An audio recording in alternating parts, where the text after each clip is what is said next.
Dispensary. Sorry for the dark video, but you guys don't need to see me for this. I just wanted to make a quick video. First, obviously, I wasn't able to go live last night. Um, I I tried to go live 6 times during the day, and no matter what I made the title, no matter how I approached it, I was gonna do a little spiel on DIS info, and it is such an important topic. I wrote it in different ways. I did it in so many different ways. I just wanted to do a show about it during the day because it was just so important to have like a real deep understanding of it for that night's show with the studio all set up. Six tries at a show.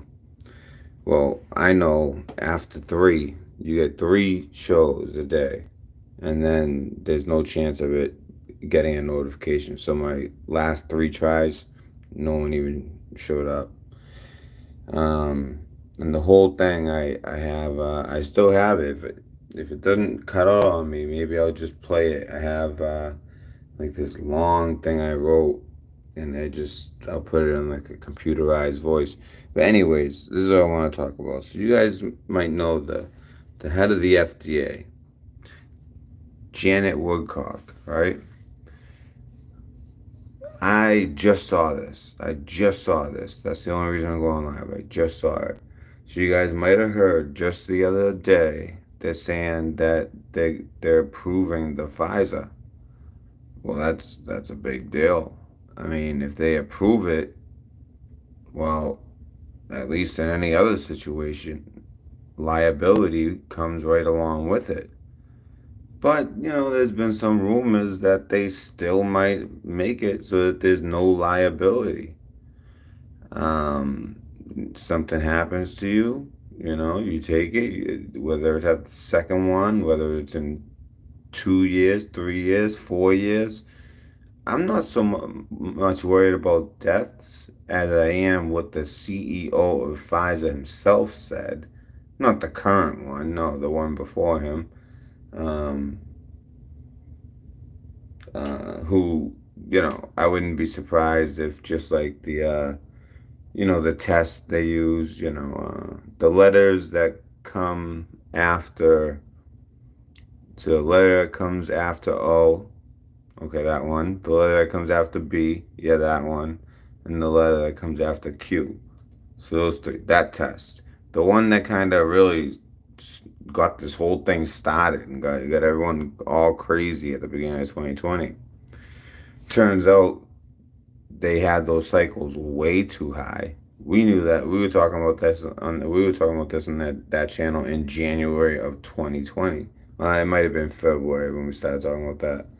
They had it at 40 cycles, which the inventor of it himself, who happened to die right before um, the virus started, but he invented it, and he said the words that anyone could basically create some fake type of p word, as they did. I'm not saying it's fake, that it's a fake virus, but they made it seem way worse than it is. Scared the hell out of people by turning up those cycles. Well, sure enough, what did Trump say himself? He said as soon as either get a second term or lose or whatever it is, you'll see this thing start to go away, like it'll just like disappear. Sure enough, what happened? In January, right after he leaves office, they turn it down from 40 to 20 cycles. Now they're going to basically do away with the test altogether without telling us why. Well, I think we know why. It was all BS from the beginning. And also, the flu basically didn't exist for 2 years. I mean, that's basically everyone with the flu, a cold, any type of virus in their body would pop in as POS, you know? I mean, and that's why this time around, I think a lot of people might be actually getting it more so than they were before. I don't know what this new test is gonna be. I'm sure it'll be legit. There's just too many eyes on it now. They had to throw that thing out, even when they brought it down to 20 cycles. I mean, it's still people are still popping like crazy. It's. I think right now it's actually starting to get. If the if this is as I think it's actually as legit as ever and worse than ever. I'm noticing that in my own community. It's like all of a sudden everyone I know like is either getting it or is at a place where there's an outbreak and a bunch of people are getting it where they are, and young people like having even to go to the hospital. I mean, I'm seeing that where I live, and you guys probably heard Massachusetts is actually the first places to first have this variant outbreak. We're also the highest vaccinated state besides Vermont, and Vermont's all spread out.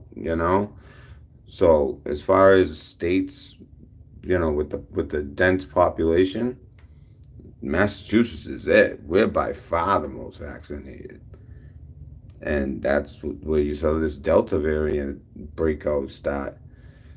You know, so I'm really just talking about that because of this situation with this approving this. And you guys have probably heard of. I think I was mentioning, or I might have not mentioned it, I meant to. You look at who's left on YouTube. Basically, it's the people that got a heads up, like me, lay low. I laid low for like 5 months. Then I came up, did a few shows, even after being told not to. Got a strike, realized, oh shit, I was told by two different sources earlier, and I've laid low since, right? Now things are just so bad. There's no point in land. There's no point in having a channel. And I'm just gonna try the thing that I see Blazing Press do, where I'm not doing it with this video, but I'm just gonna, put something where you can click down below and do a whole show that way. But anyways, I was just watching Monty. All right, you guys know Monty. I talk about him all the time. He's the last legit guy on YouTube in my eyes that still does a show almost every night. And he's a genius with the computer. He can do literally, he can get anyone's phone number. If you mess with him, he can get at you 1,000 different ways. I mean, this guy he's really something special. I mean, I've heard him call everybody from Fauci, and Fauci's wife has answered. And I mean, like, it's just so funny. He can get anyone's number, just a master with a computer, a master. And I respect the guy. And a lot of you people that are subscribed here might know this channel from him. They did when I did pop my head up for some man, did a few videos and got that strike. Right before I got that strike, he did like a room raid. They were doing. I don't know if he still does them, but he did a room raid on the channel, and I got I don't know, a few hundred subscribers from that. So if you guys know Montegraph, you guys know him. You know how legit he is. Well, he called the head of the FDA, asked her straight up, and this is in the middle of the night. We're talking. I mean, I think it was like 2 a.m. or maybe a little bit earlier, maybe like midnight. Usually he does these calls around like 1 a.m. or something, but it was probably around like midnight or something. I'm not sure what the time, unless it was an earlier show, but that's usually when he does these phone calls. But he got a number. It might have been earlier in the day. I saw some things that said 7 hours ago where they talked about him calling. Like real news who can't do their job. I mean, he talks about this all the time. These real news people, they just don't do their job. They suck at it. And then for the few legit journalists out there, one, they don't get the balls like this guy, and two, they don't have the skills that this guy got. I mean, imagine the type of money he could get paid when you can get anyone's personal number and really know anything about anyone. And one rumor he actually brought up, and just the fact that he brought it up, I had seen it, But just the fact that he brought it up made me think it could be legit. He couldn't confirm it. I can't confirm it. But you guys might have heard. Although another place where I heard it was a shady place where I don't really part of that Patriot Street Fighter little family. Um, Rodriguez there. I don't trust him as far as I can throw him. In fact, him and all six of them, there's like six of them who all literally post the same exact thing at the same exact time as some other guy on Telegram. It's like, and it's all really them. It's just that's how phony they are. They're totally not legit. I mean, they're the definition of these like fake ass shills that basically run these social media sites now, and they let them get away with it because they're not doing misinfo. They're doing dis, and that's a big difference. Big difference. They're knowingly, basically deceiving you with lies. That's the big difference. And I go very, I had gone so in depth into it that I actually wrote it and made it into a whole thing with a computerized voice. But first, I want to show you Monty calling this woman and just asking her a very simple question. And watch how nervous she gets and how she answers, which basically gives you the answer. No, they're not going to be liable. There's going to be no liability attached to this approval. And I only know this woman because she was I had heard of her back when, if you guys remember, back in like '96 when they approved OxyContin as something that wasn't addictive. You could take it for a couple months, and there was no, you weren't at risk of, becoming an addict, and you'd be fine. OxyContin? What? 80 milligrams of OxyContin? Do you know how bad that screwed up my generation? Like, I know in 1996, I was in sixth grade. So through middle school, high school, do you know like what that did to a whole generation? It was like worse than going through World War II. Living where I lived, that part of Boston, Charlestown, Medford, that area, everyone was on it. Everybody. And the people who lived basically are the ones who went in the military or something, or they were just, the type to not experiment with anything. I mean, it was made to think that this was totally safe, wasn't safe at all, And then, of course, then we eventually would invade Afghanistan. Then they'd rip it off the table. Then they made it OP instead of an OC, which people figured out how to do. They put it in a microwave and then friggin' put it in a freezer and chop it. It sounds like a lot of work, but I mean, these people were addicts to this stuff, and that some chemists figured it out, and it was a way around the blocker, and they would do it that way, and eventually they just finally started doing heroin, and I mean, most of them are dead, and so that's how I know this woman. So this woman has no integrity. All right, for the mighty dollar, she'll approve anything. All right, that was her job, was approving certain medicines and things like that. Then now it's the FDA, the whole shebang. That's what she's running. Well, Monty got her on the phone. Check this out. I could not believe this. Check this out. Let me see if I can get this video. Okay, I just recorded it, so bear with me 1 second here. But yeah, I mean, you could just hear it in her voice. Like her voice was shaking. I mean, as she said very confidently, because she's caught off guard, right? She's not expecting someone to call her personal cell phone. But at first, the regular, oh, well, you should call the FDA press office, and you can get the information that way. But then he just kind of doesn't say anything, and she has to say something else, and she's also wondering how the hell does this person get my number, and how do they know that we're not going to do that? I mean, well, one, common sense, but she probably hadn't been asked the question like that. That's these people aren't prepared for these questions, just like that. Just out of nowhere, they answer the phone. They think it's got to be someone they know, and right away her voice starts getting all shaky, and it's complicated, and it's readily available. What's that mean? What?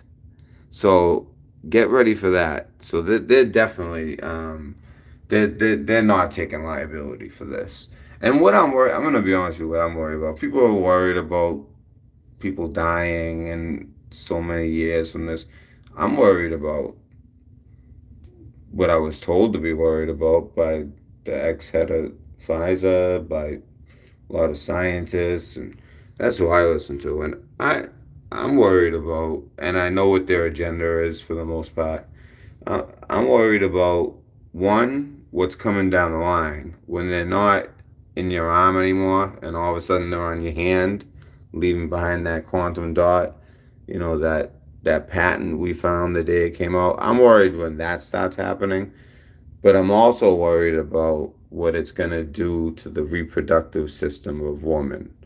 I know there's already been a lot of reports, a lot of there's been a lot of like stuff in the New England Journal of Medicine on this, but this was 100% predictable.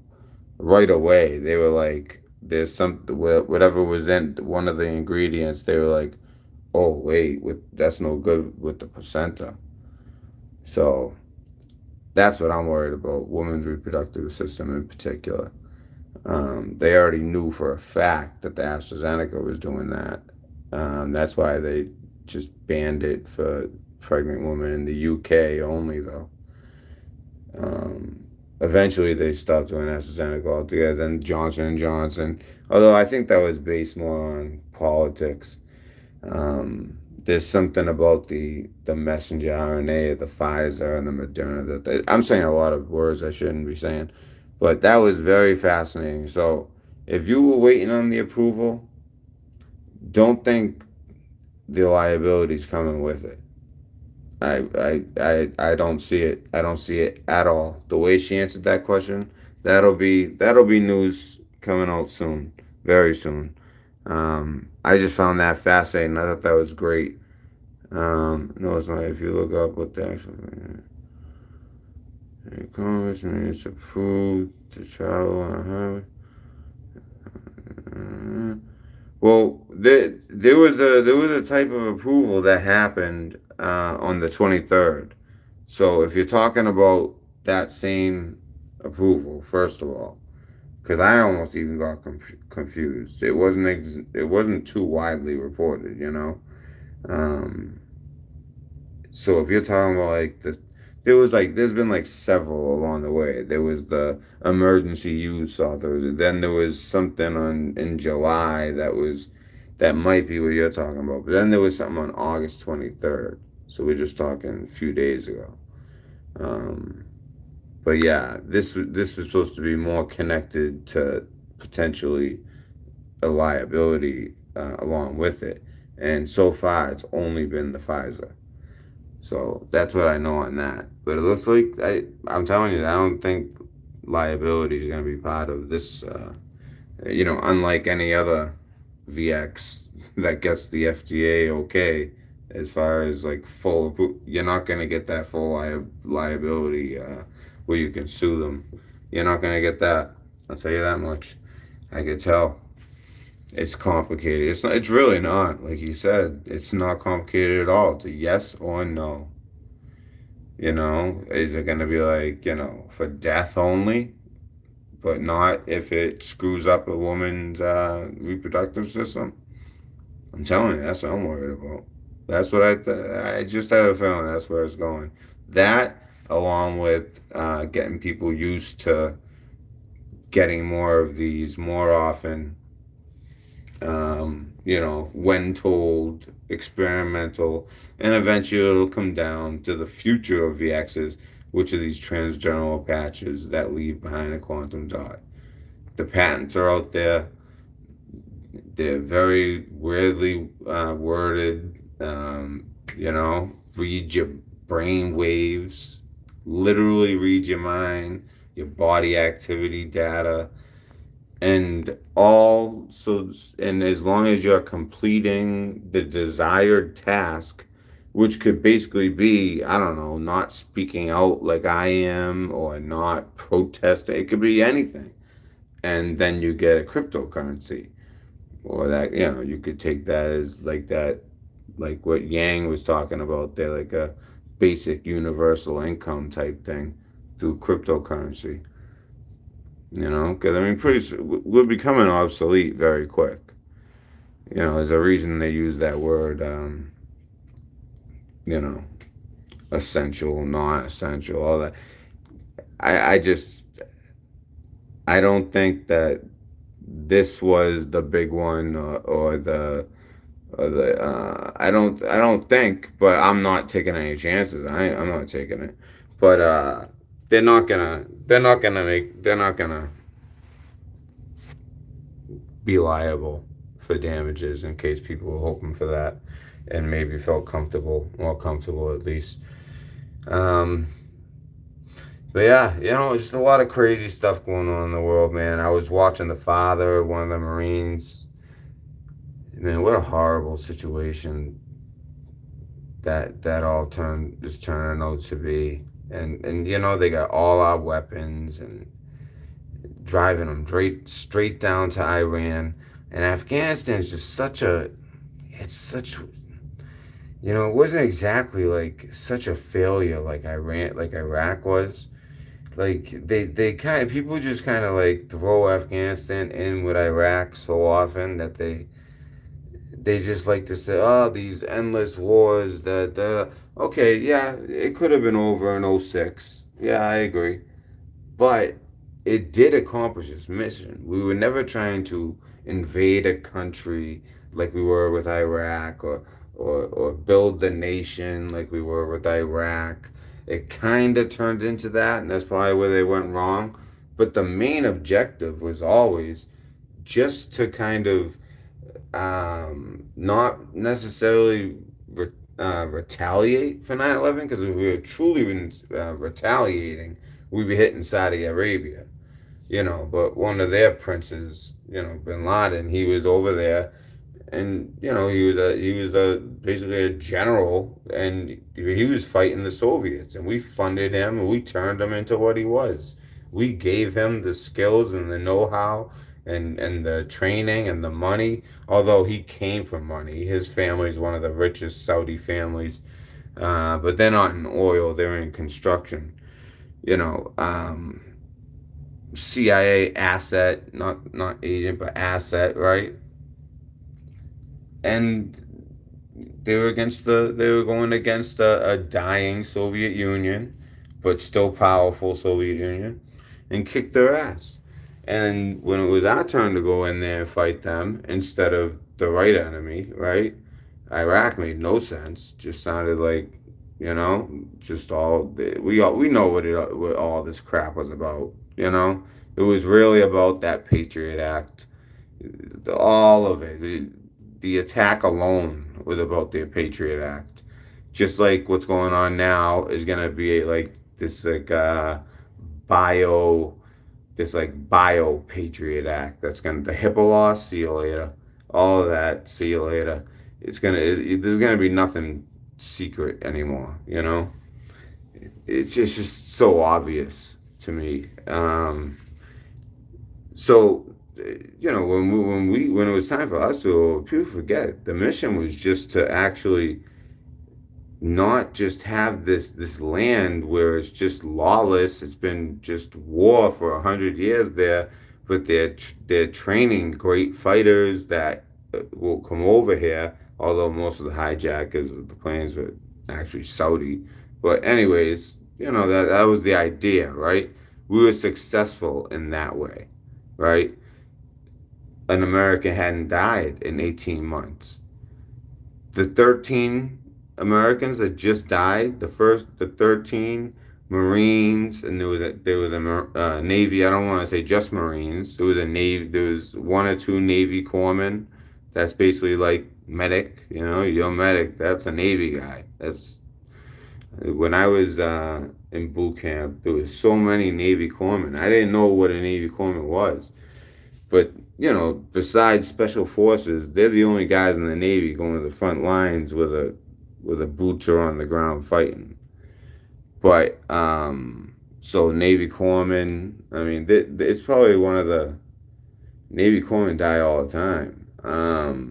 But I know there was at least one Navy corpsman. I mean, it's so horrible. And the thing is, now we don't have the intelligence we had once. Like we don't have the on the ground, or in the intelligence field we call the human intelligence, right? And that's very important with Afghanistan more than anywhere. People think of it like Iraq. It's not like that. It's all mountains. And you don't really have these countries around it where any other country in the world, there's a country that borders it where we can depend on, that country's government to have some agents kind of like be able to kind of move into the country, gather human intelligence, on the ground intelligence. With Afghanistan, the terrain is so brutal that that's nearly impossible. They only need to set up certain choke points, and they can cover so much ground. I mean, getting the high ground in Afghanistan means getting the high ground for many, many, many, many miles. So it's very difficult to sneak into Afghanistan. Like what I'd worked in was signals intelligence, SIGINT. It was very important what I would do, but I wasn't important on the ground. I was just important as far as listening and observing, things like that. SIGINT, signals intelligence. But what signals intelligence only goes so far without human intelligence. We don't have the human intelligence anymore. That's the problem. And that's why, and also, I don't know how trained these Marines were. They were all bunched up, and I hate to even say that. It's just, I've seen some of their pictures. They're real young. I mean, we haven't been exactly like fighting the way you think we're fighting in many years. We've been more so training, getting attacked and calling in gunships and things like that. But as far as like the type of fighting that was going on in the early 2000s, it's just not the type of fighting that's been going on. We don't have that many type of veterans where they understand you can't be that close. You can't. There were multiple car bombs, I get it, but they were way too close together. That you need to space out, minimize the casualties in case there's. I mean, you're expecting that type of stuff in that situation. I mean, there was three different known terrorist organizations like who had pled to get these Americans before they got out of there, their last chance. I mean, it's pretty hard to get us otherwise. I mean, they had a chance, and of course, one of these organizations were going to take a shot. They'll probably take another shot at us. I mean, these guys are all bunched up like that. They're trying to help people, but the way they were bunched up like that, too predictable. Too predictable. Something I knew something was gonna happen. There was no way that they weren't at least gonna try to kill one. I just didn't expect the number to be so high. But once I heard about how it happened, and they were too bunched up, and that's not something that you see from experienced combat veterans, I'd say, which is not, again, they're trained well, all that. It was just a real bad situation they were put in. Very bad. They just should have been more spread out, minimize the casualties. But no matter what, they were hit. Some of them were gonna die. I mean, it's horrible. It's totally horrible. And with multiple car bombs. I mean, this was handled so bad.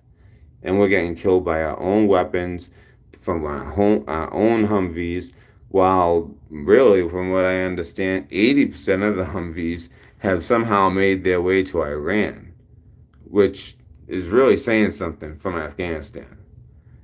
You know, that same terrain I'm talking about where you can't, there's certain choke points and high points where you're just not making movements without them knowing. I mean, they're like an invisible enemy over there. You know, you hear the crackling of the shots, but they can see you, you can't see them. You know, you need all types of special gear just to be able to see them with like infrared, and even then, they're very skilled fighters and they know how to move up, like down or up these mountains so quickly, or into the mountains, like Tora Bora, where we supposedly had this CIA asset Bin Laden surrounded, and then kind of let him go. Yeah, so the other rumor going around that I was going to mention, and like I said, I heard it from a lot of shady people, but I also heard Monty talking about it, so it's the only reason I'm even bringing it up. Word is that if you guys know Robert David Steele,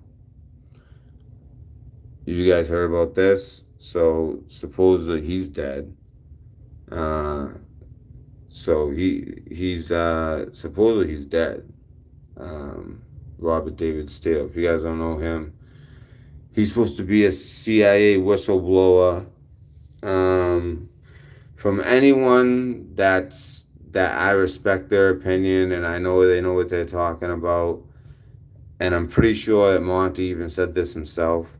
He wasn't like a CIA agent or like a an operative or anything like that. He was more a paper pusher type of guy, you know. But he was in the CIA. But you know, he makes a lot of claims. A lot of people know him. Robert David Steele. So yeah, he's supposedly dead. He just died. Um, you know, there's so much news. It's just I just assume there's so much big news. You guys know. So these are just a couple things. But the main thing I wanted to show you was the head of the FDA and how she reacted when caught off guard with a very straightforward question. You would think the head of the FDA, after all the meetings she's been having, trying to get this thing approved, well, will the government be liable for injury or death? Yes or no? She not only couldn't answer it, it made her terribly nervous. Terribly nervous. I actually suggest you go watch it yourself. I don't know how good my recording. I just did a screen record real quick. I suggest you check it out yourself. I call him Monty. The name of his channel is Montagraph. Monta Graph. Montagraph. If you want to check out the channel, it's the last video. Um, I would check it out anyways. He talks about the Robert David Steele thing. I think he really is dead. There's rumors that he's alive, rumors he's dead. I think he's dead. I I just I just also think people kind of put a little bit too much stock into the guy. And also, I don't like some of the people I hear reporting it. You know, that whole Rodriguez, Patriot Street Fighter, Michael Jocko. Like, they're all like proven frauds. I mean, I was talking to Jordan Sather, and a lot of people don't like Jordan Sather, but I've found him to be extremely credible over the years. Um, there's one thing in particular I could think people don't like, but you guys know how I feel that either that was real at some time and something happened, or it's been real all along, and you know what we're starting to see is some results. It's just gonna look like this. It's gonna be a dark time, and but something's going on behind the scenes where there's someone else in control than it appears to be. And I'm not just talking about the obvious that Biden isn't running the country. I'm talking about patriots in control. Despite so many negative things, it almost seems like it's like an operation to expose them. I mean, there's just no way you can screw up this many things in such a short amount of times. It just makes no. I mean, January 20th to August 20th, 8 months, 8 months, all this. No way. This seems like they're so busy trying to cover their tracks and wipe over their tracks that they're creating new tracks, because what always gets you, honestly, is the cover up, even more so than the act itself.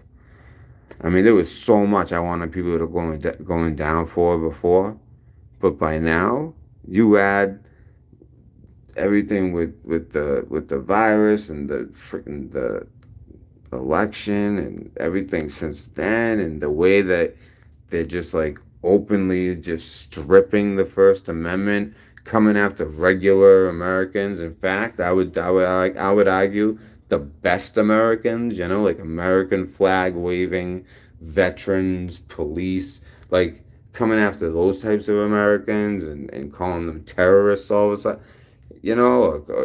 It's just the people they're coming after tells you everything. The people they're protecting, all right, pedophiles, trannies, friggin', thugs. It just tells you everything.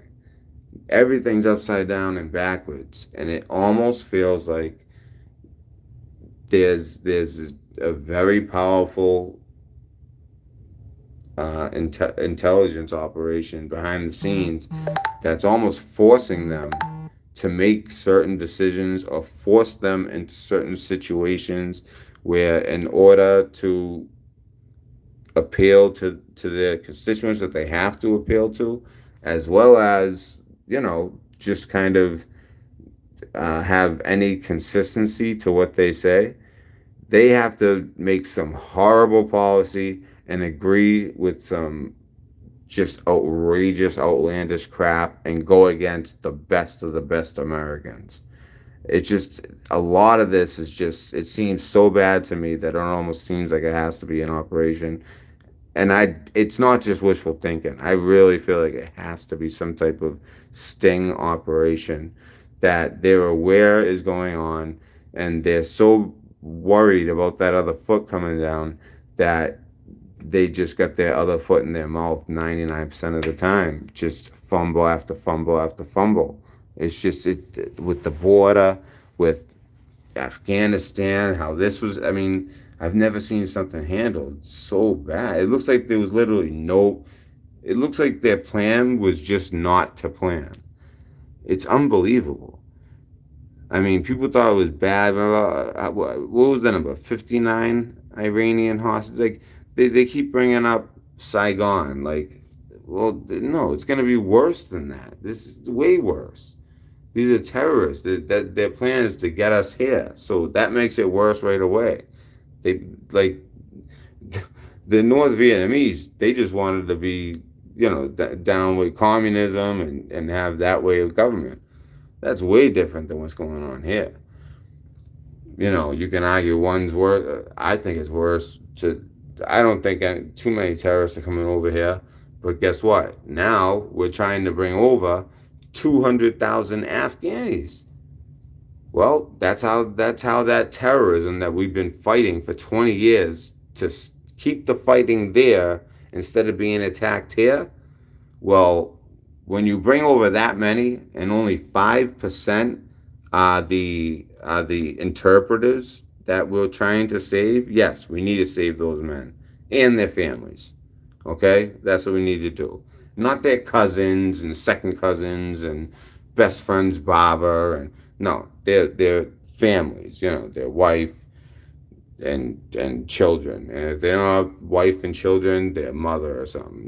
But they're bringing everybody over, and it's going to be just like it is in Europe right now. And the one thing that they keep saying in Europe is, and they've been learning through all these studies that they've been doing in Europe, is yes, it's been a problem to assimilate Middle Easterners, period.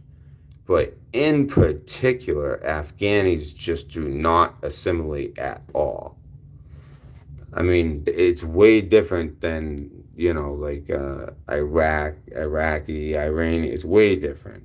At the someone from Afghanistan, they're in a constant state of war. They have a totally different, and plus people are trying to act like it's racist, and anyone who's saying anything about racism with your typical Afghani doesn't know what the hell they're talking about. You know what an Afghani looks like generally? They are like a white guy with a beard and green eyes. Seriously, I'm not even joking. A lot of you ladies would find some of these guys with shaved beards is extremely attractive. It's just like a thing that I've heard a lot of females talk about. They're surprised how attractive some of them can be, because that's what a typical Afghani looks like. It's just a white guy with a beard, a very long, legit beard, and green eyes. They're not brown people. They're trying to make it sound like, oh, and now they're, just because they're brown and but yet they could give a shit less about all those Marines and Navy corpsmen that just died. There's an agenda afoot, and it's pretty obvious not with this what's going on with this agenda. Everything that we just did for 20 years, you're dishonoring every American that died, every American that served there, every single one. One, okay, we had to leave, but to leave in this fashion and have all your weapons and your Humvees end up with the Iranians and terrorists, and then to make it even worse, have at least 200,000 Afghanis when there's less than 5% of that were actually interpreters and guys who actually did like legit work with the military. So 95% of these people that are coming in these planes are just whoever, just Afghanis, period, that are running from a war zone. Well, you don't think that the terrorists that all just got released out of jail by the Taliban? The Taliban, I know one very well in Kandahar. The whole thing was released. Was that all of them were released? All these terrorists, in particular, the ones who just hit us and killed 13. Well, that was ISIS-K. 95% of them were also imprisoned in Afghanistan, all released by the Taliban. You don't think they're getting on these planes too? Because they are. And exactly what we were doing, now, like, not only are we making it possible, like, I'm cool with leaving and it's possible, but no, we're making it inevitable. We are legit, like, telling them, hey, this is exactly how you get over here. We're not we're not vetting you. We're not checking your backgrounds. We're not doing any of that. We're not doing, you could have just came through the southern border. But if you just want to catch a plane, please, just jump right on. Bring a couple thousand friends. I mean, we're being invaded from so many different angles, while at the same time being forced to do the most ridiculous things here at home as Americans.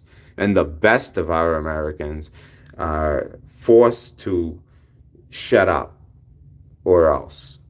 You know? I'm telling you. This is why I need to stop making my videos again, because I'm not going to shut up. I'm not. No way.